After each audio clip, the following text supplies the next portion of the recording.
Good morning. I'm still reporting on the Clintons. Hillary Clinton has failed to appear at a series of fundraisers in California this week, sending Bill Clinton in her stead. The campaign claims that her pneumonia has kicked up again. However, questions are being raised about the credibility of some of the statements that have been made by Clinton's longtime physician, Lisa Bardack. According to a physician who is President Obama's second cousin once removed, Dr. Milton R. Wolfe, a board-certified radiologist from Kansas, Hillary's doctor just claimed Hillary had a perfect score on a test that does not exist. On September 14th, Dr. Bardack wrote that a non-contrast chest CT scan, including a CTA calcium score, was performed.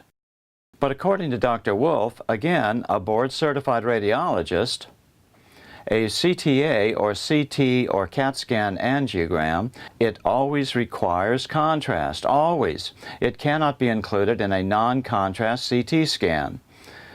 Dr. Bardack, who is an internist, not a radiologist, but she is chair of internal medicine at Caremount Medical in New York and a diplomat of the American Board of Internal Medicine.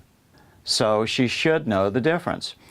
Dr. Wolfe continued in another tweet, so Hillary's doctor, who says hashtag Hillary's health is excellent, just claimed Hillary had an imaging study that does not exist. Oops. Most people do not buy Dr. Bardack's assertion that Clinton is in excellent health. So what is going on with Hillary that is causing her to miss so many critical campaign events? Dr. Ted Noel, a retired MD, believes Clinton has Parkinson's disease. Over the past week, he has discussed his conclusions with Chicago reporter Gary Franchi. And what you see with Hillary is what's called a lateral strabismus. That is, her left eye wanders off to the lateral side, and it's just sitting there passively. And she does this several times during this particular scene.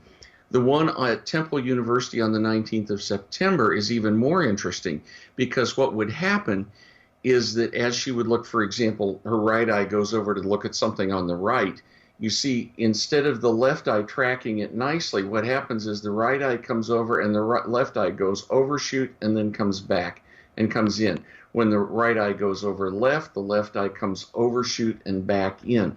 This is called a loss of vergence. What's the meaning of these eye movement abnormalities? Dr. Noel says they indicate some sort of degenerative problems with Clinton's brain function. The control of eye movement comes through the third, fourth, and sixth cranial nerves. These are not spinal nerves. They come directly from the brain to the eye. That means that this is a control issue in the brain. You can't make it into anything else. Now, whether it's due to post-concussion syndrome, one doctor I was speaking with yesterday suggested that the post-concussion syndrome is more likely for that lateral strabismus, but it could actually be both. And the control issues, because they've come up very recently, say two things. One, as I said, this is something in her brain. Two, it's something that's getting worse recently. It's unavoidable. What is it? Parkinson's can do it. If we look at the literature, there's lots of discussion of eye movement abnormalities in Parkinson's, and these eye movement abnormalities are part of what gets discussed.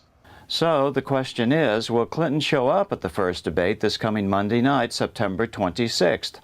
Dr. Noel thinks it would be very troublesome for her campaign if she has one of these eye incidents while on camera.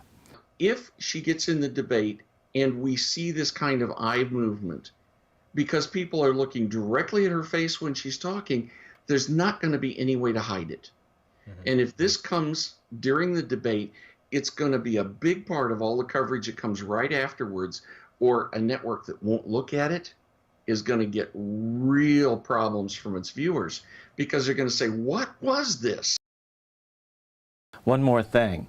In Still Report 1102 back on August 8th, we said that it looked like Hillary's handler, this guy, had a diazepam pen at the ready to inject Hillary should she have a seizure.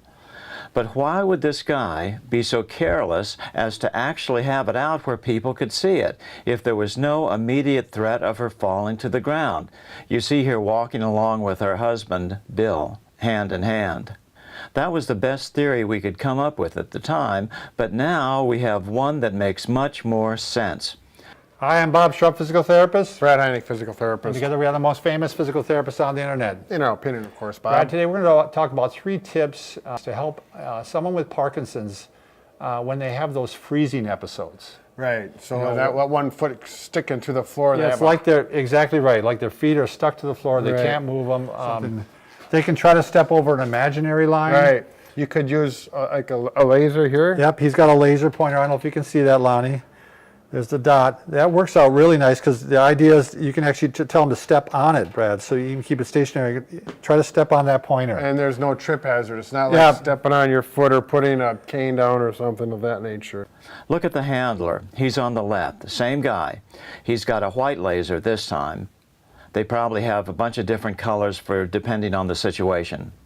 The white laser is in his hand, pointing the way to get out of the convention hall. So there it is. This device is a laser pointer to keep Hillary Clinton moving during a Parkinson's-induced freeze-up so that no one can figure out that she actually has Parkinson's disease.